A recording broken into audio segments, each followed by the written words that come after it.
ਆਪਣੇ ਗੁਆਂਢੀ ਮੁਲਕ ਕੈਨੇਡਾ ਤੋਂ ਖਬਰ ਆ ਰਹੀ ਆ ਵੀ ਬਹੁਤ ਸਾਰੀਆਂ ਜਿਹੜੀਆਂ ਸਿੱਖ ਆਰਗੇਨਾਈਜੇਸ਼ਨਸ ਆ, ਉਹ ਕੈਨੇਡਾ ਦੀ ਸਰਕਾਰ, ਖਾਸ ਕਰਕੇ ਕੈਨੇਡਾ ਦੇ ਪ੍ਰਾਈਮ ਮਿਨਿਸਟਰ ਨੂੰ ਇਹ ਕਹਿ ਰਹੀਆਂ ਵੀ ਜੋ ਆਉਣ ਵਾਲੀ G7 ਸਮਿਟ ਹੋ ਰਹੀ ਆ ਉਹਦੇ ਵਿੱਚ ਭਾਰਤ ਦੇ ਪ੍ਰਾਈਮ ਮਿਨਿਸਟਰ ਨਰਿੰਦਰ ਮੋਦੀ ਨੂੰ ਨਾ ਸੱਦਿਆ ਜਾਵੇ। ਇਸ ਸਮਿਟ ਦੇ ਵਿੱਚ France, UK, Germany, Italy, Japan ਤੇ US ਤੋਂ ਪ੍ਰੈਜ਼ੀਡੈਂਟਸ ਤੇ ਹੋਰ ਯੂਰਪੀਅਨ ਕਮਿਸ਼ਨ ਦੇ ਜਿਹੜੇ ਹੈਡ ਆ ਉਹ ਪਹੁੰਚ ਰਹੇ ਹੈਗੇ ਆ। ਸਾਊਥ ਅਫਰੀਕਾ ਦੇ ਹਾਈ ਕਮਿਸ਼ਨਰ ਨੇ ਇਹ ਕਿਹਾ ਵੀ ਉੱਥੇ ਦੇ ਜਿਹੜੇ ਪ੍ਰੈਜ਼ੀਡੈਂਟ ਆ, ਸਾਇਰਲ ਰਾਮਾਫੋਸਾ, ਉਹਨਾਂ ਨੂੰ ਵੀ ਇਸ ਮੀਟਿੰਗ ਦੇ ਲਈ ਸੱਦਿਆ ਗਿਆ ਆ। ਆਸਟ੍ਰੇਲੀਆ ਦੇ ਪ੍ਰਾਈਮ ਮਿਨਿਸਟਰ ਐਂਥਨੀ ਐਲਬਨੀਜ਼ੀ ਨੂੰ ਵੀ ਸੱਦਿਆ ਗਿਆ ਹੈਗਾ। ਮੋਦੀ ਨੂੰ ਜਿਹੜਾ 2019 ਚ G7 ਲੀਡਰ ਸਮਿਟ ਦੇ ਵਿੱਚ ਸੱਦਿਆ ਸੀ, ਪਰ ਪਿਛਲੇ ਸਮੇਂ ਦੇ ਦੌਰਾਨ ਜੋ ਕੁਝ ਸਿੱਖਾਂ ਦੇ ਨਾਲ ਟਰਾਂਸਨੈਸ਼ਨਲ ਰਿਪਰੈਸ਼ਨ ਨੂੰ ਲੈ ਕੇ ਵਾਪਰਿਆ ਹੈਗਾ, ਕੈਨੇਡਾ ਦੇ ਵਿੱਚ ਵਸਦੇ ਜਿਹੜੇ ਸਿੱਖ ਆ ਉਹ ਇਹ ਸੋਚਦੇ ਆ ਵੀ ਭਾਰਤ ਦੀ ਸਰਕਾਰ ਸ਼ਰੇਆਮ ਕੈਨੇਡਾ ਦੇ ਵਿੱਚ ਜੋ ਸਿੱਖ ਆਜ਼ਾਦੀ ਦੀ ਗੱਲ ਕਰਦੇ ਆ ਉਹਨਾਂ ਨੂੰ ਮਾਰਨ ਦੀ ਜਿਹੜੀ ਕੋਸ਼ਿਸ਼ ਕਰਦੀ ਆ। ਪਿਛਲੇ ਸਮਿਆਂ 'ਚ ਹਰਦੀਪ ਸਿੰਘ ਨਿੱਜਰ ਨੂੰ ਵੀ ਮਾਰਿਆ ਗਿਆ, ਹੋਰ ਕਈ ਸਾਰੇ ਸਿੱਖਾਂ ਦੇ ਉੱਤੇ ਜਿਹੜੇ ਹਮਲੇ ਕੀਤੇ ਗਏ ਹੈਗੇ ਆ। ਟੋਰਾਂਟੋ ਬੇਸਡ ਸਿੱਖ ਫੈਡਰੇਸ਼ਨ ਨੇ ਇਹ ਕਿਹਾ ਵੀ ਕਿਸੇ ਤਰ੍ਹਾਂ ਦਾ ਵੀ ਜਿਹੜਾ ਇਨਵੀਟੇਸ਼ਨ ਇਹ ਨਹੀਂ ਦਿੱਤਾ ਜਾਣਾ ਚਾਹੀਦਾ ਜਦੋਂ ਤੱਕ ਇੰਡੀਆ ਵਾਲੇ ਕੋਆਪਰੇਟ ਨਹੀਂ ਕਰਦੇ, ਜੋ ਕ੍ਰਿਮੀਨਲ ਇਨਵੈਸਟੀਗੇਸ਼ਨ ਚੱਲ ਰਹੀ ਹੈਗੀ ਆ 2023 ਦੇ ਵਿੱਚ ਭਾਈ ਨਿੱਜਰ ਨੂੰ ਲੈ ਕੇ। ਤੇ ਫੋਰਨ ਮਿਨਿਸਟਰ ਜਿਹੜੀ ਉੱਥੇ ਦੀ ਆ ਅਨੀਤਾ ਆਨੰਦ, ਉਹਨਾਂ ਨੇ ਇਹ ਕਿਹਾ ਹੈ ਵੀ ਸਾਡੀ ਜਿਹੜੀ ਇੰਡੀਆ ਦੇ ਕਾਊਂਟਰ ਪਾਰਟਸ ਦੇ ਨਾਲ ਬੜੀ ਪ੍ਰੋਡਕਟਿਵ ਡਿਸਕਸ਼ਨ ਚੱਲ ਰਹੀ ਆ ਇਕਨੋਮਿਕ ਕੋਆਪਰੇਸ਼ਨ ਨੂੰ ਲੈ ਕੇ, ਪਰ ਸਿੱਖ ਜੋ ਆ ਉਹ ਇਹ ਕਹਿ ਰਹੇ ਆ ਵੀ ਇਕਨੋਮਿਕ ਕੰਸਰਨ ਨਾਲੋਂ ਹਿਊਮਨ ਰਾਈਟਸ ਪਹਿਲਾਂ ਆਉਂਦੇ ਹੈਗੇ ਆ। ਸੋ ਇਹਦੇ ਉੱਤੇ ਜਿਹੜਾ ਵਰਕਆਊਟ ਕਰਨਾ ਚਾਹੀਦਾ। ਸੋ ਇਸੇ ਤਰ੍ਹਾਂ ਫਰੀडम ਕਾਕਸ ਨੇ ਪਿਛਲੇ ਦਿਨਾਂ ਦੇ ਦੌਰਾਨ ਕਾਫੀ ਜ਼ਿਆਦਾ ਇਹਦੇ ਤੇ ਕੰਮ ਕੀਤਾ, ਟਰਾਂਸਨੈਸ਼ਨਲ ਰਿਪਰੈਸ਼ਨ ਨੂੰ ਲੈ ਕੇ। ਉਹਨਾਂ ਨੇ ਵੀ ਸ਼ਰੇਆਮ ਕਿਹਾ ਕਿਸ ਤਰ੍ਹਾਂ ਜਿਹੜਾ ਇਕੱਲਾ ਇੰਡੀਆ ਨਹੀਂ, ਹੋਰ ਸਰਕਾਰਾਂ ਵੀ ਜਿਹੜੀਆਂ ਬਾਹਰ ਅਮਰੀਕਾ ਜਾਂ ਕੈਨੇਡਾ ਵਾਸਤੇ ਜਿਹੜੇ ਲੋਕ ਆ ਉਹਨਾਂ ਦੇ ਉੱਤੇ ਜਿਹੜੇ ਅਟੈਕ ਕਰਦੇ ਹੈਗੇ ਆ। ਸੋ ਜਿਹੜੇ ਸਿੱਖ ਅਮਰੀਕਨ ਆ ਉਹ ਇਸ ਟਾਈਮ ਕਾਫੀ ਜ਼ਿਆਦਾ ਜਿਹੜਾ ਜ਼ੋਰ ਲਾ ਰਹੇ ਆ ਕੈਨੇਡਾ ਦੇ ਵਿੱਚ ਵੀ, ਅਮਰੀਕਾ ਦੇ ਵਿੱਚ ਵੀ, ਕਿ ਜਿਹੜਾ ਟਰਾਂਸਨੈਸ਼ਨਲ ਰਿਪਰੈਸ਼ਨ ਆ ਉਸ ਨੂੰ ਰਿਕੋਗਨਾਈਜ਼ ਕੀਤਾ ਜਾਵੇ ਵੀ ਇੰਡੀਆ ਵਾਲੇ ਇਨਵਿਜ਼ੀਬਲ ਇਨਵੇਟਰ ਹੈਗੇ ਆ ਦੋਨਾਂ ਮੁਲਕਾਂ ਦੇ ਵਿੱਚ। ਇਹ ਇਕੱਲਾ ਇਲੈਕਸ਼ਨ ਦਾ ਨਹੀਂ ਹੈ ਪਰ ਇਲੈਕਸ਼ਨ ਦੇ ਵਿੱਚ ਇੰਟਰਫੀਰੈਂਸ ਕਰਦੇ ਆ, ਇਸ ਤੋਂ ਬਿਨਾਂ ਇੰਟੀਮੀਡੇਟ ਕਰਦੇ ਆ। ਜਿਹੜੇ ਵੱਖ-ਵੱਖ ਟੈਕਟਿਕਸ ਯੂਜ਼ ਕੀਤੇ ਜਾ ਰਹੇ ਆ, ਗੈਂਗਸਟਰਾਂ ਨੂੰ ਯੂਜ਼ ਕੀਤਾ ਜਾ ਰਿਹਾ ਆ, ਇਹ ਆਪਾਂ ਸਾਰਿਆਂ ਨੂੰ ਪਤਾ ਹੀ ਆ। ਇਹ ਹੁਣ ਕੋਈ ਲੁਕਿਆ ਛਿਪਿਆ ਜਿਹੜਾ ਸੀਕ੍ਰੇਟ ਨਹੀਂ ਹੈਗਾ। ਗਵਰਨਮੈਂਟ ਦੀਆਂ ਇਨਕੁਆਇਰੀਜ਼ ਕਹਿੰਦੇ ਵੱਧ ਤੋਂ ਵੱਧ ਹੋਣੀਆਂ ਚਾਹੀਦੀਆਂ। ਜਿਹੜੇ ਕੈਨੇਡਾ ਦੇ ਸਿੱਖ ਆ ਉਹਨਾਂ ਨੂੰ ਆਪਣੇ ਜਿਹੜੇ ਨਵੇਂ ਇਲੈਕਟਡ ਮੈਂਬਰ ਪਾਰਲੀਮੈਂਟਸ ਆ ਉਹਨਾਂ ਨੂੰ ਪੁਸ਼ ਕਰਨਾ ਚਾਹੀਦਾ ਹੈਗਾ। ਬਿੱਲ C-70 ਇੱਕ ਨਵਾਂ ਲਾਇਆ ਕੈਨੇਡਾ ਦੇ ਵਿੱਚ, ਇੱਕ ਉਹਦੇ ਉੱਤੇ counter foreign interference act bill C-70, ਇਹ ਕ੍ਰਿਮੀਨਲਾਈਜ਼ ਕਰੂਗਾ ਜਿਹੜੇ ਹਰਾਸਮੈਂਟ ਕਰਦੇ ਹੈਗੇ ਆ on behalf of foreign government. ਜਿੱਦਾਂ ਦਾ ਜਿਹੜਾ ਆਪਣਾ ਕੈਲੀਫੋਰਨੀਆ ਦੇ ਵਿੱਚ ਜਿਹੜਾ SB 509 ਬਿੱਲ ਨੂੰ ਲੈ ਕੇ ਆਪਾਂ ਜਿਹੜਾ ਰੌਲਾ ਪਾ ਰਹੇ ਆ, ਹੁਣ ਉਹ ਸੈਨੇਟ ਦੇ ਵਿੱਚ ਜਾਣਾ ਹੈਗਾ। ਇਸੇ ਤਰ੍ਹਾਂ ਕੈਨੇਡਾ ਦੇ ਸਿੱਖ ਕਹਿੰਦੇ ਆ ਵੀ ਡਿਪਲੋਮੈਟਿਕ ਅਕਾਊਂਟੇਬਿਲਿਟੀ ਹੋਣੀ ਚਾਹੀਦੀ ਹੈਗੀ ਆ, ਡਾਇਰੈਕਟ ਅੰਗੇਜਮੈਂਟ ਲਾ ਇਨਫੋਰਸਮੈਂਟ ਦੀ। ਹਰ ਇੱਕ ਜਿਹੜੀ ਆਰਗੇਨਾਈਜੇਸ਼ਨ, ਜਿਹੜੇ ਹਰ ਇੱਕ ਸਿੱਖ ਆਰਗੇਨਾਈਜੇਸ਼ਨ ਜਿਨ੍ਹਾਂ ਨੂੰ ਖਤਰਾ ਲੱਗਦਾ ਆ ਜਾਂ ਹੋਰ ਵੀ ਮਿਨੋਰਟੀਜ਼ ਹੈਗੀਆਂ, ਉਹਨਾਂ ਨੂੰ ਲਾ ਇਨਫੋਰਸਮੈਂਟ ਦੇ ਨਾਲ ਜਿਹੜਾ ਬਿਲਕੁਲ ਕੰਟੈਕਟ ਬਣਾਉਣਾ ਚਾਹੀਦਾ।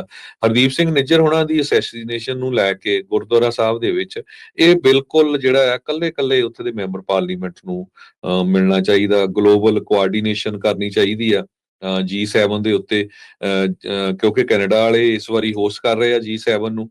ਜਿਹੜੇ ਡਾਇਸਪੋਰਾ ਸਿੱਖ ਆ ਉਹਨਾਂ ਨੂੰ ਆਪਣੀਆਂ ਆਵਾਜ਼ਾਂ ਜਿਹੜੀਆਂ ਸਿੱਖ ਵੌਇਸਸ ਉਹਨਾਂ ਨੂੰ ਮਲਟੀਲੇਟਰਲ ਫੋਰਮ ਦੇ ਉੱਤੇ ਪਹੁੰਚਾਉਣੀਆਂ ਚਾਹੀਦੀਆਂ। ਇਮੀਗ੍ਰੇਸ਼ਨ ਸੇਫਗਾਰਡ ਦੇ ਲਈ ਜਿਸ ਹਿਸਾਬ ਦੇ ਨਾਲ ਵੀਜ਼ੇ ਦਿੱਤੇ ਗਏ ਆ, ਆਪਾਂ ਦੇਖਿਆ ਅਮਰੀਕਾ 'ਚ ਵੀ ਕਿੰਨੀ ਇਲੀਗਲ ਇਮੀਗ੍ਰੇਸ਼ਨ ਹੋਈ ਆ, ਉਹਦੇ ਵਿੱਚ ਇਦਾਂ ਦੇ ਕ੍ਰਿਮੀਨਲ ਐਕਟੀਵਿਟੀ ਵਾਲੇ ਲੋਕ ਆ ਗਏ ਆ ਜੋ ਇੱਥੇ ਆ ਕੇ ਅਮਰੀਕਨ ਸਿਟੀਜ਼ਨ ਨੂੰ ਜਿਹੜਾ ਥ੍ਰੈਟ ਕਰ ਰਹੇ ਹੈਗੇ ਆ।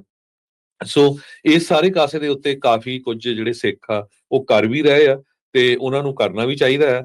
ਸੋ ਇਸੇ ਕਰਕੇ ਜਿਹੜੇ ਕੈਨੇਡਾ ਵਾਸਤੇ ਸਿੱਖ ਆ ਉਹਨਾਂ ਨੇ ਕੈਨੇਡਾ ਦੀ ਸਰਕਾਰ ਨੂੰ ਇਹ ਗੁਹਾਰ ਲਾਈ ਆ ਵੀ ਇੰਡੀਆ ਦੇ ਪ੍ਰਾਈਮ ਮਿਨਿਸਟਰ ਮੋਦੀ ਨੂੰ ਇਸ ਸਮਿਟ ਤੇ ਬੁਲਾਇਆ ਨਾ ਜਾਵੇ। ਸੋ ਉਹ ਮੰਨਦੇ ਆ ਜਾਂ ਨਹੀਂ ਮੰਨਦੇ ਇਹ ਡਿਫਰੈਂਟ ਗੱਲ ਆ, ਪਰ ਆਵਾਜ਼ ਜ਼ਰੂਰ ਹੁਣ ਇਹ ਇੰਟਰਨੈਸ਼ਨਲ ਮੀਡੀਆ ਦੇ ਵਿੱਚ ਪਹੁੰਚ ਗਈ ਹੈਗੀ ਹੈ ਜੀ। ਇੰਡੀਆ ਵਾਲੇ ਆਪ ਹੀ ਦੱਸ ਰਹੇ ਸੀ ਵੀ ਅਜੇ ਤੱਕ ਸੱਦਾ ਸੁੱਦਾ ਜਿਹੜਾ ਉਹ ਆਇਆ ਨਹੀਂ ਆ।